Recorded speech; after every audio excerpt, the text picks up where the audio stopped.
Welcome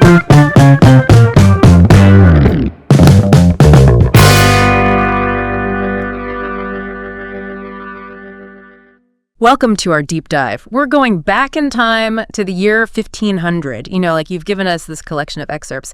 And it's really incredible because they take us back to this time before global empires, like we know them, before the internet, before, well, a lot of things. It's really like, it's like peeking behind the curtain, like right before the world as we know it started to really take shape. Yeah, it is fascinating to sort of explore this moment, this moment in time to try to see the forces that were about to kind of reshape the globe. Yeah. And then connect them to our world, today. Yeah, and we're going to be journeying through all these different areas: Europe, Muslim empires, Right. Africa, the Americas, Asia, and we're going to be unearthing those seeds of change that were already planted, And what's really intriguing is that often, like an event, in one part of the world would set off like a chain reaction across continents. Oh, totally. Yeah. Like dominoes falling, each one influencing the next. Okay, so let's set the global stage first.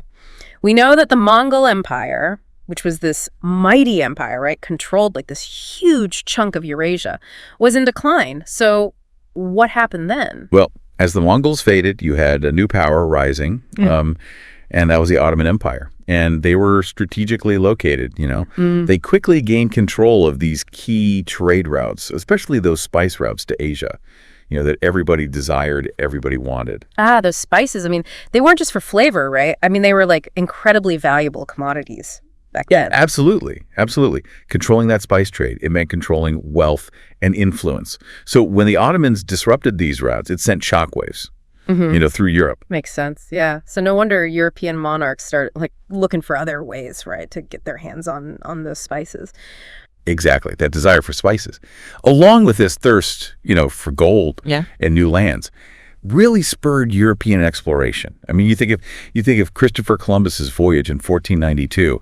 Now, while he landed in the Americas and not Asia, his journey was a turning point because it opened up this whole new world, to Europeans. Oh man, it's mind-blowing to think that something like the search for spices could lead to like such a massive shift in world history. Yeah, and this shift brought about what we call, the Columbian Exchange, and this exchange, wasn't just about spices. It led to this massive interconnectedness of people, goods, and even diseases, which transformed really both sides of the Atlantic. Oh wow, so it wasn't all positive. Unfortunately, no.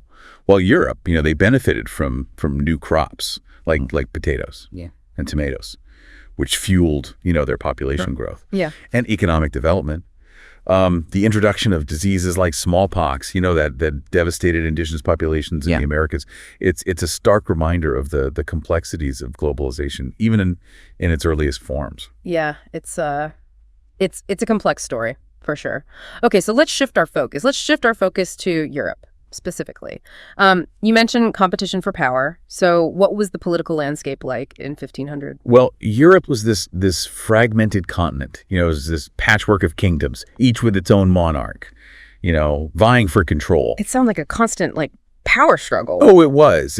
Not only were monarchs competing with each other, but they were also, trying to control their own nobility. The sources mentioned Louis XIV of France, the Sun King Culean. He's like a prime example of a monarch who successfully centralized power. Yeah. He kept the French nobility in check, but it wasn't always so peaceful, elsewhere. Yeah, I mean, what about England? Weren't they in the midst of like a massive internal conflict? You're thinking of the Wars of the Roses, yeah. This brutal, this bloody power struggle between these noble families, vying for the throne. It lasted for decades. It's a stark contrast, to the centralized power that Louis XIV, achieved in France. And this difference just highlights how varied the political landscape was, across Europe. Yeah. So you've got monarchs trying to control their nobles. You've got kingdoms battling each other.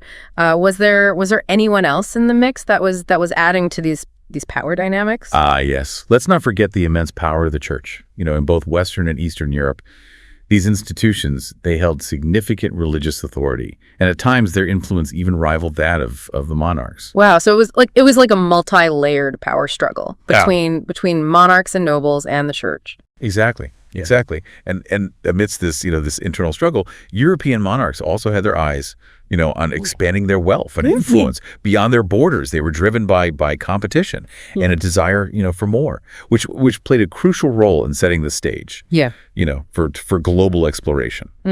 So while Europe was dealing with all that, a new wave of Islamic empires was emerging in other parts of the world. And these empires were quite different from the feudal systems of Europe. Right. Yeah. The decline of the Mongols, you see, had treated this opportunity for these new Islamic empires to rise. The Ottomans, the Safavids, and the Mughals, often called the gunpowder empires. They're rapidly expanding their reach across Asia, the Middle East, and North Africa. And powder empires, that name definitely suggests military might. What made them so powerful? Well, their mastery of firearms. That gave them a significant military advantage, allowing them to conquer vast territories and establish these powerful empires. The Ottomans, in particular, have this captivating story. They were led by a series of, ambitious sultans, starting with Osman I, whose victories against the Byzantine Empire, laid the groundwork for their expansion.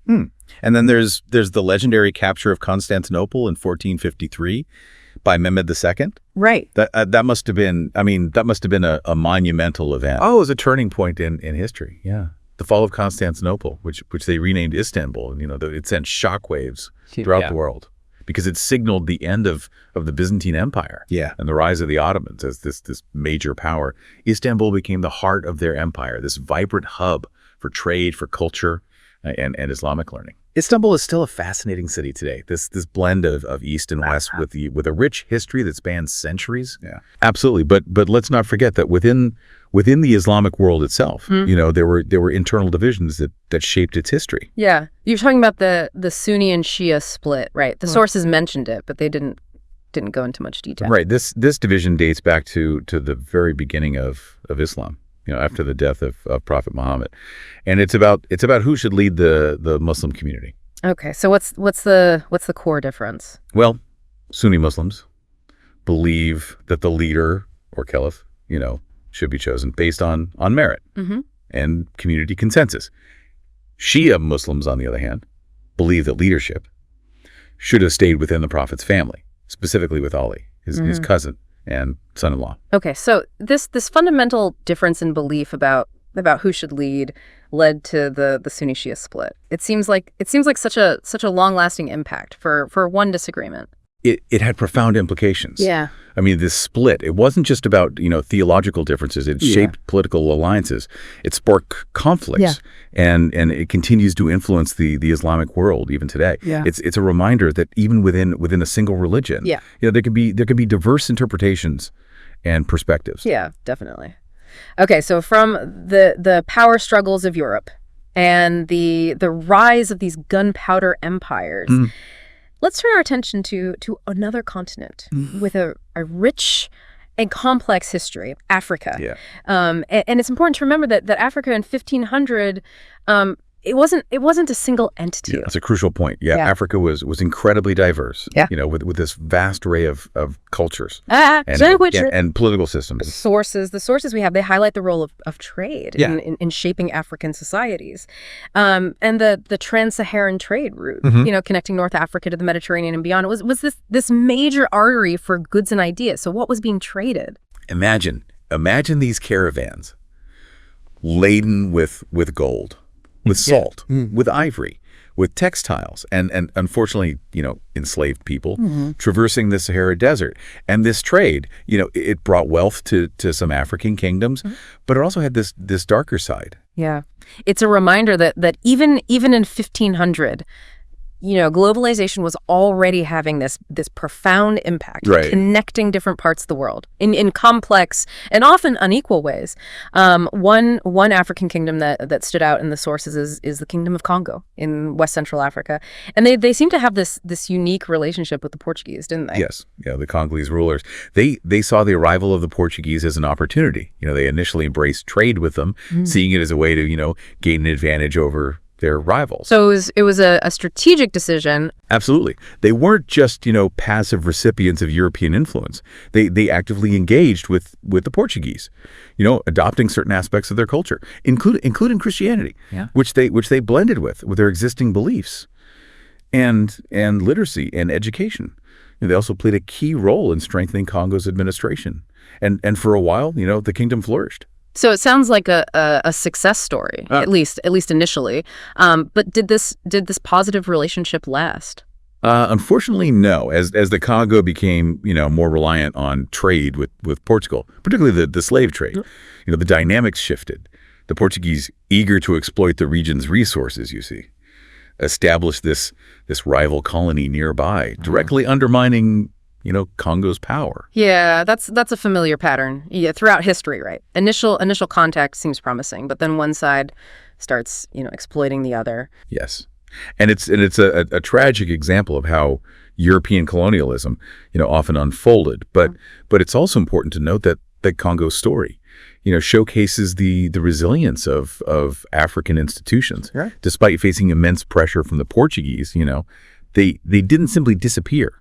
Many African institutions persisted, laying the groundwork for later resistance to colonial rule. Yeah. So while the Portuguese were making inroads in Africa, they were also making their presence felt, across the Atlantic, the Americas. So what was happening there in 1500? The Americas in 1500 really represent this pivotal moment, the collision of two worlds, and the arrival of Europeans had this profound impact on the indigenous populations, both positive and more often than not, negative. Right. The sources really emphasize the Spanish conquest and the system called the encomienda. It sounds pretty brutal. Oh, it was a system designed to exploit indigenous labor and resources. Yeah.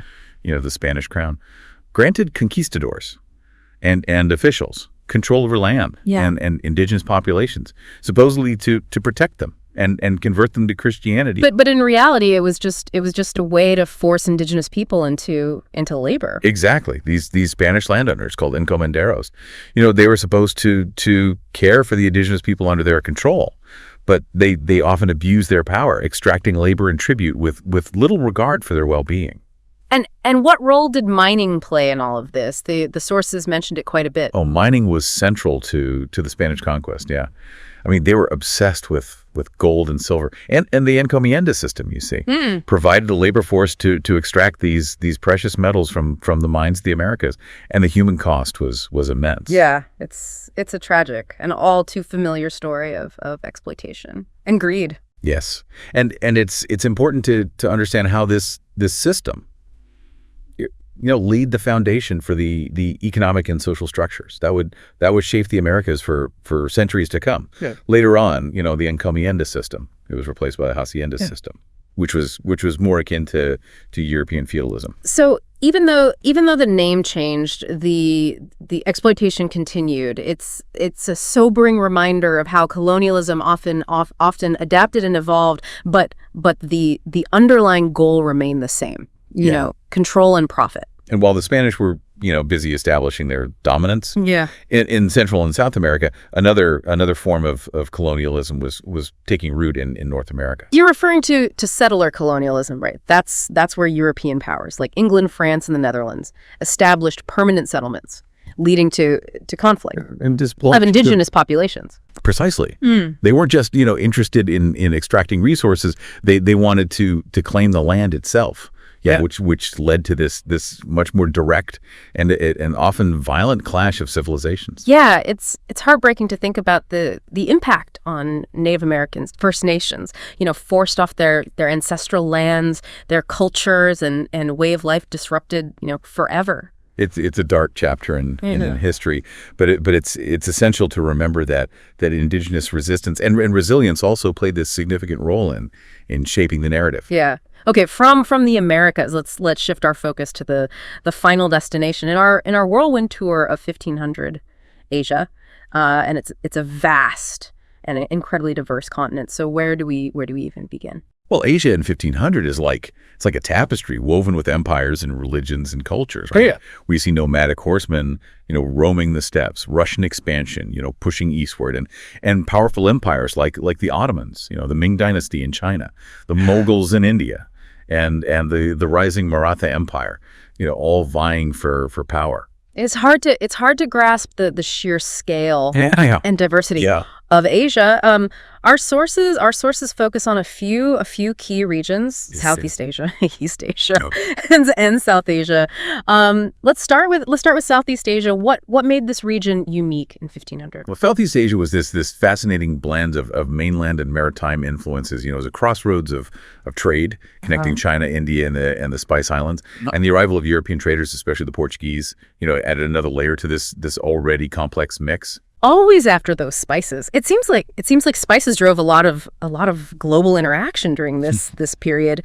But unlike the Americas, Southeast Asia seemed to retain much of its cultural and religious identity, even with the growing European presence. Why is that? That's a great observation. While European powers, were able to establish trading posts, and exert some influence, they didn't have the same level of control as they did in the Americas.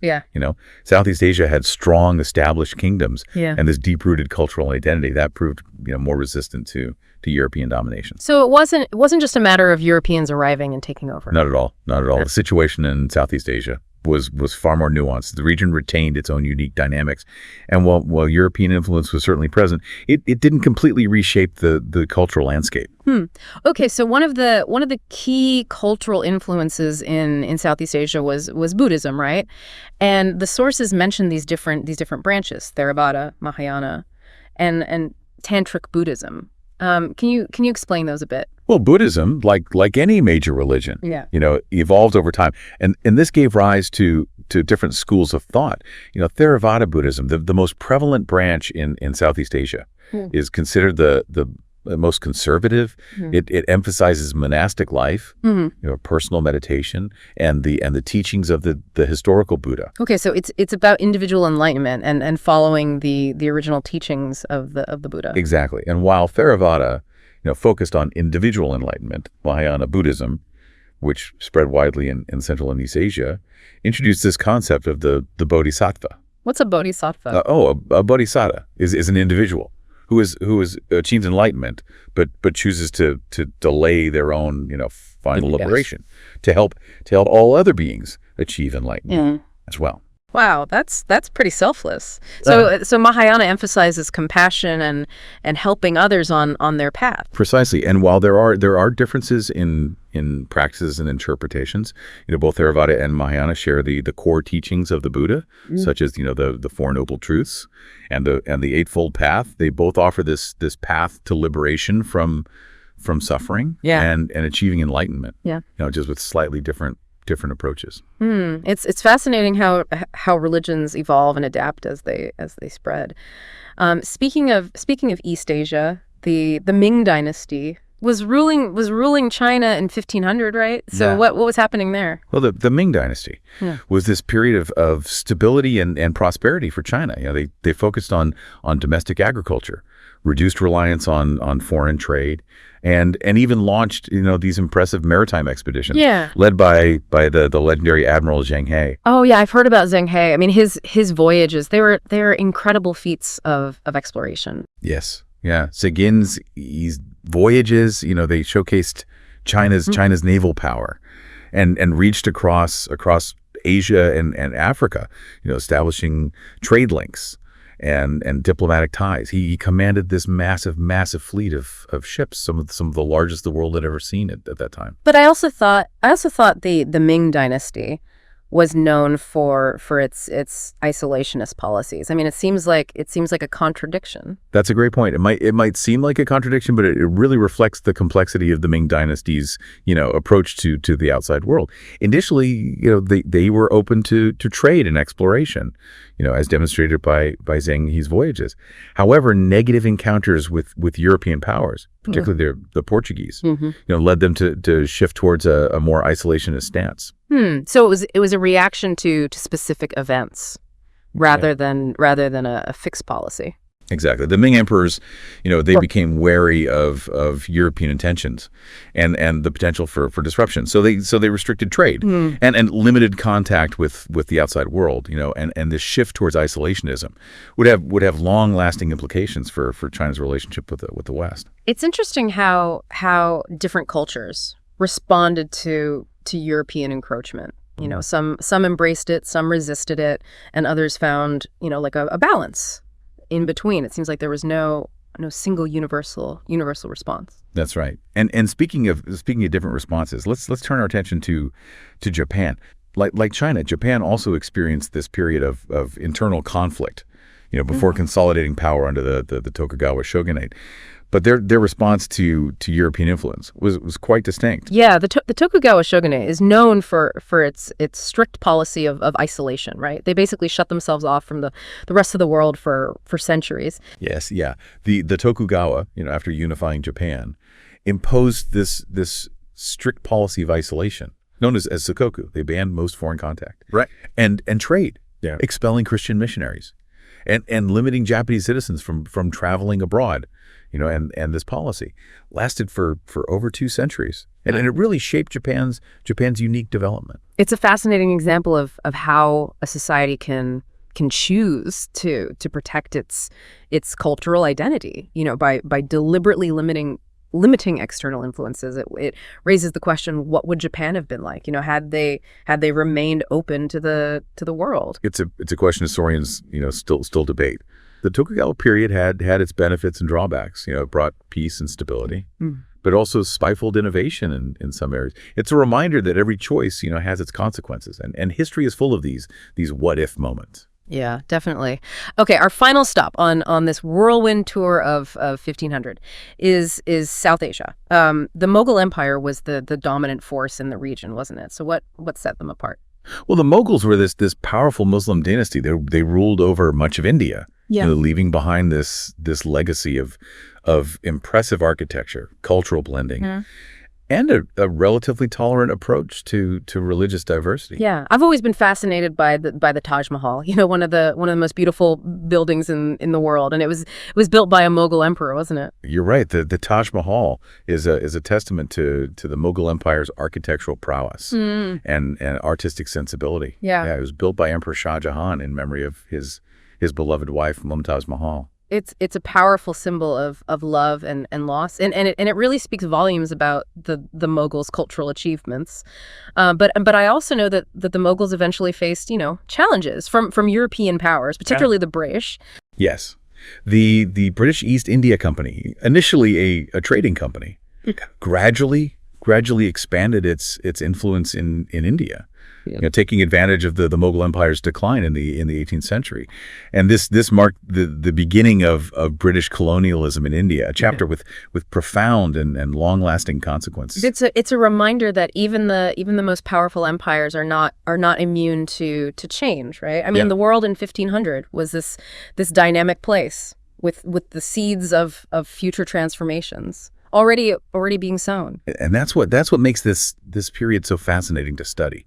It's not just about memorizing dates and names. It's about understanding the forces that shaped our world and continue to influence us, today. Yeah, absolutely. This deep dive has been an incredible journey. I mean, we've seen empires rise and fall. We've witnessed cultural exchange and conflict, and explored the seeds of globalization. High colonialism. Yeah, we've only scratched the surface, but hopefully it's given you a sense of how interconnected the world already was in 1500, and how events in one part of the world ripple outward, impacting people and societies across continents. It's amazing to see how these seemingly isolated events, were actually part of this larger web of interconnectedness. Right. Yeah. It's like those historical fiction novels, where like this seemingly insignificant event triggers this chain reaction that changes the course of history. Except this is real life. Exactly. And speaking of interconnectedness, let's revisit the Columbian Exchange. We talked about its impact on Europe and the Americas, but its reach extended. Far beyond those continents. Right. It wasn't just about Europeans getting new foods and unfortunately bringing diseases to the Americas. It had ripple effects like across the globe, didn't it? Absolutely. Imagine the impact on global populations. The introduction of crops like potatoes to Europe led to increased food production, which in turn fueled population growth, and this population boom eventually contributed to European expansion and colonization of other parts of the world. Yeah, it's like a domino effect, right? One thing leading to another. Exactly. And on the other side of the Atlantic, the arrival of European, livestock and crops transformed agricultural practices and diets in the Americas. It wasn't just a one-way exchange, though. Think about chocolate, for instance. Originated in the Americas, and through the Columbian Exchange, it became a global sensation.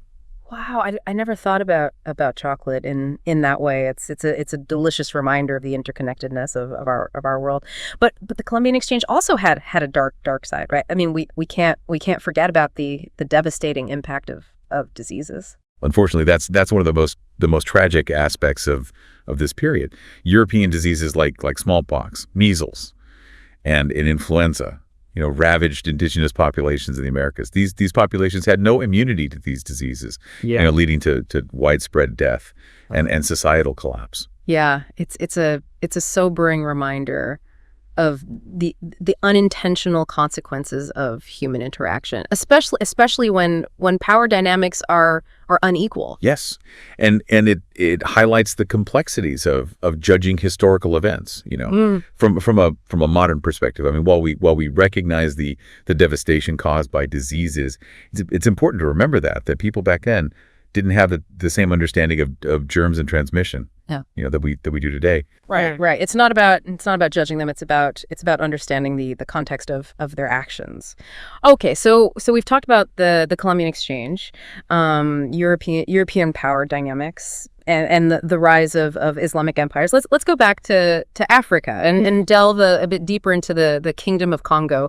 We left off talking about the Portuguese establishing this rival colony, which ultimately, weakened Congo's power. So what happened after that? Well, the Congo continued to resist Portuguese encroachment, but they faced mounting challenges, internal divisions within the kingdom, competition from other European traders, and the devastating Battle of Muguila in 1665, where the Portuguese decisively defeated, Congo's forces, marked a turning point. So it sounds like this series of unfortunate events that ultimately led to Congo's decline. Yeah. Yes, but it's important to remember that even in decline, the Congolese people never completely lost their cultural identity or their desire for autonomy. Their story, highlights the complexities of African interactions with European powers, demonstrating both the strategic embrace of certain aspects of European culture and the fierce resistance to domination. Yeah, it's a reminder that history is not the simple narrative of one side dominating the other. It's a messy and complex tapestry of human interactions with both collaboration and conflict woven together. Exactly. And speaking of complex interactions, let's shift our focus, across the Atlantic to the Americas. We touched upon the Spanish conquest and the encomienda system, but there's much more to uncover about this period. Yeah, the sources highlighted the role of mining, in the Spanish conquest. It seems like the quest for gold and silver drove a lot of their actions, didn't it? Absolutely. The Spanish were obsessed with extracting, precious metals from the Americas. They saw it as a way to, enrich themselves and increase their power back in Europe. And the encomienda system was essentially a way to provide the labor force for those mines, right? Exactly. Indigenous people. Yeah. Were forced to work in dangerous and often deadly conditions. All to satisfy the Spanish thirst for gold and silver. It's a tragic chapter in history. Yeah.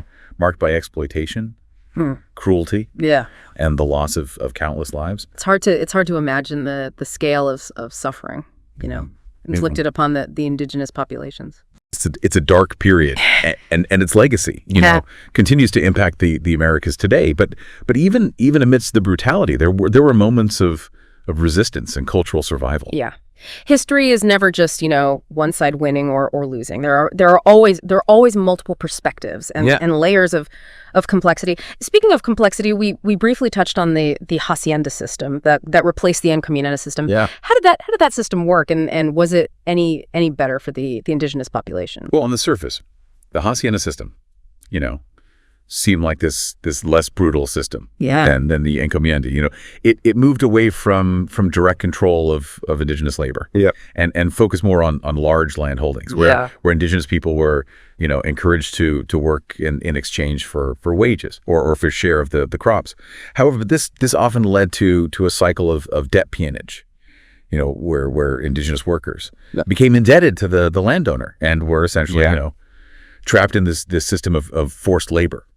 So while the name changed, the exploitation continued. It sounds a lot like the feudal system in Europe, where peasants were tied to the land and obligated to work for the lord. You've hit the nail on the head. Yeah. The hacienda system was in many ways a transplantation of European feudalism to the Americas. It created this new elite class of landowners, who held these vast tracts of land and exerted considerable power over the indigenous population. It's a reminder that colonialism often took different forms, but the underlying goal was always the same: to extract wealth and control resources, often at the expense of the native population. And this pattern of colonization wasn't limited to the Spanish.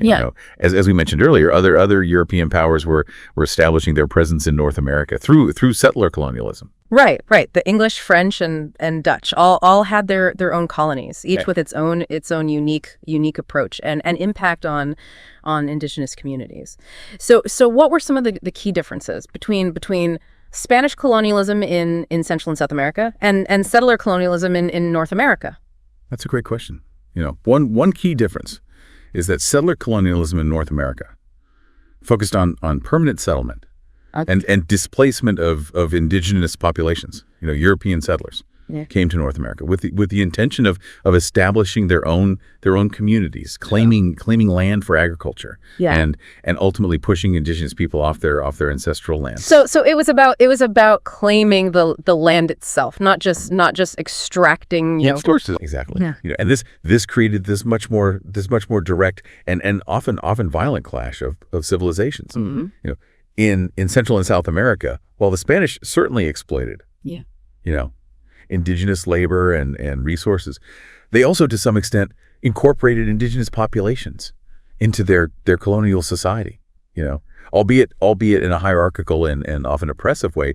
In North America, the focus was more on pushing indigenous people out of the way to make room for European settlements. Yeah, it's a tragic story that unfolded in different ways, but with equally, devastating consequences for indigenous people. Yes, and it's important to remember that indigenous resistance to colonialism, took many forms, from armed conflict to legal challenges to cultural preservation. Indigenous communities fought back against European encroachment in ways that continue to inspire us today.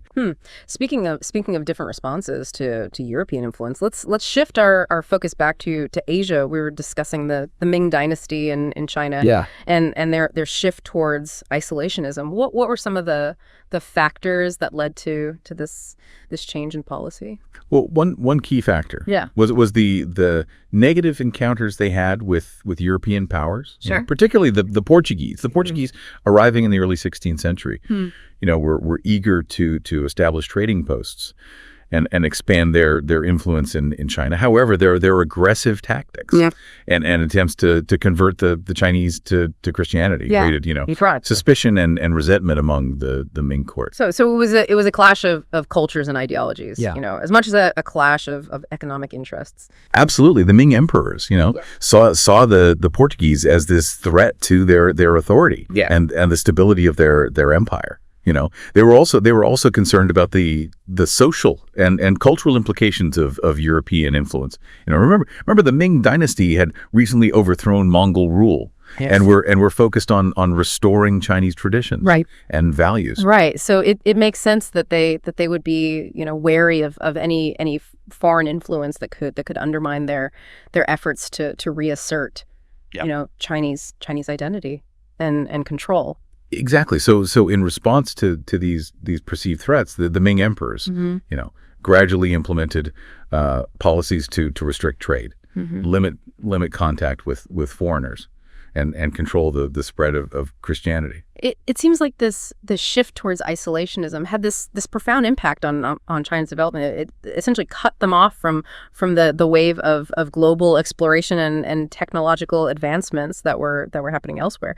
You're right. While isolationism had its benefits in terms of preserving Chinese culture and stability, it also meant that China missed out on some of the innovations and opportunities that came with global exchange. It's fascinating to think about how different choices made centuries ago can have such long-lasting repercussions. It makes you wonder, what would China's trajectory have been like had they remained more open to the world? It's a question historians continue to debate. Yeah. But it's clear that the Ming Dynasty's decision to turn inward had this significant impact on China's place in the world. And this brings us to another intriguing example of isolationism: Japan under the Tokugawa shogunate. And while the Ming Dynasty's isolation was gradual and somewhat porous, the Tokugawa's policy of sakoku was much more rigid and comprehensive, wasn't it? You're right. The Tokugawa, after unifying Japan in the early 17th century, implemented this series of policies designed to completely seal off Japan from the outside world. But why did they choose such an extreme approach? Well, there were several factors at play. The Tokugawas were concerned about the growing influence of Christianity, which they saw as a threat to their authority and Japanese culture. So like the Ming Dynasty, they were wary of foreign religious influence. Exactly. They had witnessed, how Christianity had been used by European powers to justify colonialism in other parts of the world. Yeah. And they were determined to prevent that from happening in Japan. It's a reminder that religion has often played this significant role in shaping political decisions and international relations. Absolutely. And in addition to their concerns about Christianity, the Tokugawas were also motivated by a desire to maintain peace and stability. Mm-hmm. And within Japan, they just ended centuries of internal conflict. And they saw foreign contact as a potential source of disruption. Okay, so isolationism was seen as a way to protect their newfound unity. Yeah. and prevent further bloodshed. Precisely. They believed that by cutting themselves off from the outside world, they could control the flow of information and ideas and prevent the spread of foreign influences. Yeah. That might destabilize their rule. It's a fascinating example of how society can deliberately choose to isolate itself for strategic reasons. But this isolation couldn't last forever, could it? You're right. No society can remain completely isolated forever. The Tokugawa shogunate's policy of sakoku, it lasted for over 2 centuries, but eventually the pressures of a changing world, forced them to reconsider their approach. What were some of the factors that led to the end of Japan's isolation? Well, by the 19th century, the world was a very different place than it had been when the Tokugawa, first implemented sakoku. The Industrial Revolution, was transforming Europe and America, leading to advancements in technology, military power, and global trade. So Japan was starting to fall behind. In some ways, yes. They were becoming increasingly aware of the gap between their own technological development and that of the West, and this growing awareness. Yeah.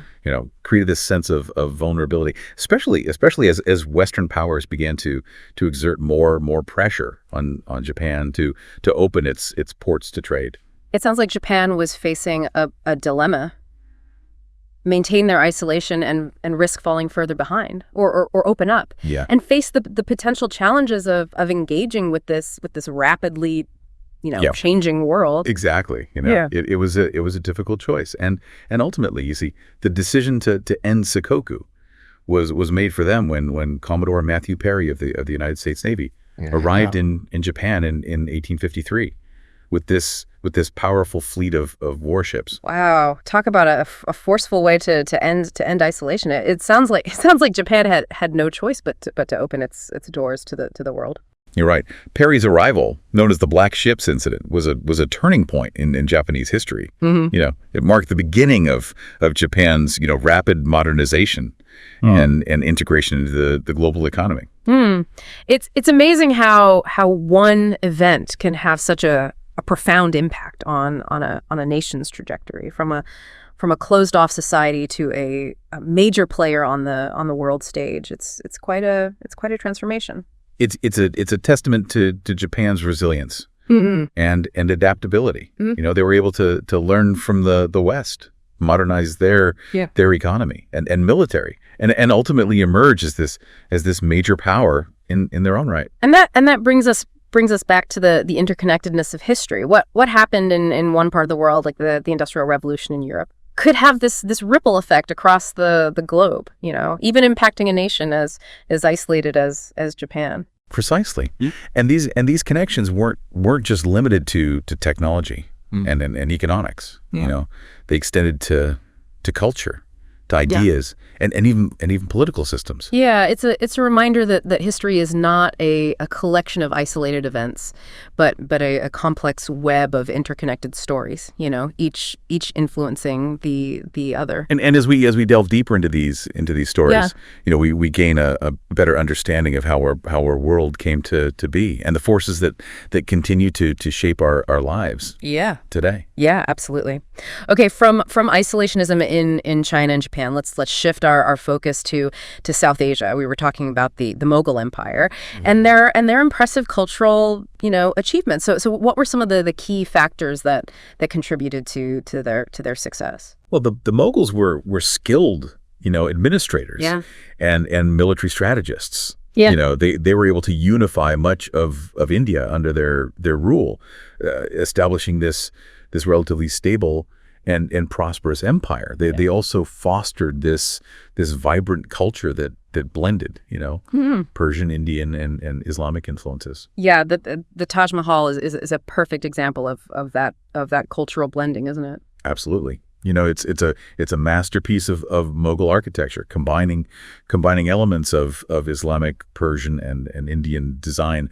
But the Mughals weren't just known for their architectural achievements. They also implemented policies that promoted trade and agriculture and the arts. It sounds like a golden age for India. But we also know that the Mughals eventually faced challenges that led to their decline. So what were some of the key factors that contributed to their downfall? Well, one factor was internal conflict.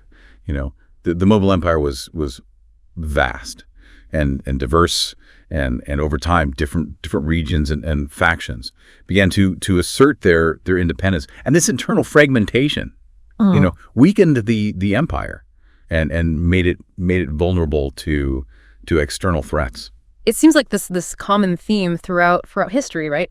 Empires rise, become powerful, and then often crumble from within due to internal divisions and struggles for power.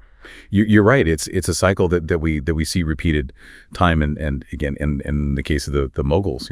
These internal challenges were compounded by the growing influence of European powers, particularly the British. Right. We mentioned earlier how the British East India Company gradually expanded its power in India. So how were they able to gain such a foothold in a region ruled by a powerful empire? Right. like the Mughals. Well, initially, the British East India Company came to India as traders, seeking spices and textiles and other valuable commodities. They were granted permission to establish trading posts by the Mughal emperors, who saw the economic benefits, of trade. Okay, so it was a mutually beneficial relationship at first. To some extent, yes, but as the Mughal Empire, weakened due to internal conflict. The British East India Company saw an opportunity to expand their influence. They took advantage of the political instability and began to intervene in local affairs. Playing different factions against each other. It sounds like a classic divide and conquer strategy. Exactly, and gradually through a combination of shrewd diplomacy, a military force, and exploitation of existing divisions within India. the British East India Company, was able to transform itself from a trading company into this powerful colonial force. Yeah, it's a reminder that colonialism often starts with, seemingly innocuous economic ventures, but can quickly morph into something much more insidious. And in the case of India, the British East India Company's rise to power marked the beginning of centuries of British colonial rule, a period with profound and lasting consequences for the Indian subcontinent. It's a complex and often tragic, chapter in history, one that continues to shape the relationship between Britain and India today. Absolutely. And it highlights the interconnectedness of history, how events in one part of the world, like the rise of European colonialism, can have ripple effects across the globe, transforming entire societies and leaving behind legacies that endure for centuries. Yeah, it's amazing to think that decisions made centuries ago, like those made by the Ming dynasty in China, or the Tokugawa shogunate in Japan, are still shaping our world today. And it's not just about those big empire level decisions either. Even seemingly small individual choices, could have had these ripple effects that we might never fully grasp. It really makes you appreciate the power of individual actions, right? And how they can contribute to these larger historical trends. Absolutely. Every person who lived through those times, from emperors to peasants, from explorers to merchants, played a role in shaping the course of history. Yeah, and that brings us back to you, our listener. We've explored this pivotal moment in history, 1500, looking at Europe, Muslim empires, Africa, the Americas, and Asia, But what does it all mean for you? Why should we, in the 21st century, care about a world so different from our own? That's a great question. One reason is that understanding the past, helps us understand the present. Many of the challenges we face today, from globalization to inequality to cultural conflict, have roots in the events of this period. Yeah, for example, we can see how the seeds of globalization, were already planted in 1500. Trade routes connected continents, ideas were exchanged, and cultures interacted. Sometimes peacefully, sometimes not. But those interactions, laid the groundwork for the interconnected world we live in today. And we can't forget about the rise of European power and the beginnings of colonialism. We've seen how European exploration, driven by this thirst for wealth and power, often led to exploitation and conquest, and the displacement of indigenous peoples, and those events cast this long shadow, shaping global power dynamics and contributing to inequalities that persist to this day. It's a sobering reminder of the human cost of ambition and greed. But it's also a call to action, by understanding the mistakes of the past, we can work to create a more just and equitable future. But amidst these darker chapters, there are also stories of resilience, adaptation, and cultural exchange. We saw how the Kingdom of Congo in Africa, initially embraced aspects of European culture, while also resisting domination. Right, and we saw how Southeast Asia, largely retained its cultural and religious identity, despite growing, European influence. These examples remind us that history is not this simple narrative, of winners and losers. It's a complex tapestry of human experiences, full of nuance and unexpected turns. Exactly, and that complexity is what makes history so fascinating. It's not just about memorizing dates and names. It's about understanding the forces. That shaped our world and the choices that people made, both big and small. As we conclude this deep dive, we want to leave you with a final thought. Imagine yourself standing, on the precipice of 1500, witnessing these momentous, changes unfolding. What would surprise you, most? What connections would you make to your own life today? How do the echoes of this pivotal period, shape the world we inhabit, the challenges we face, and the opportunities that lie before us? These are questions worth pondering as they hold the key to understanding not only where we came from, but also where we might be headed. Yeah, we encourage you to keep exploring, to delve deeper into the stories that resonate with you, and to connect the dots between the past and the present. History is a journey of discovery, and there's always something new to learn. Thank you for joining us on this deep dive into the world of 1500. Yeah. We hope it's sparked your curiosity and inspired you to continue exploring the rich and complex tapestry of human history.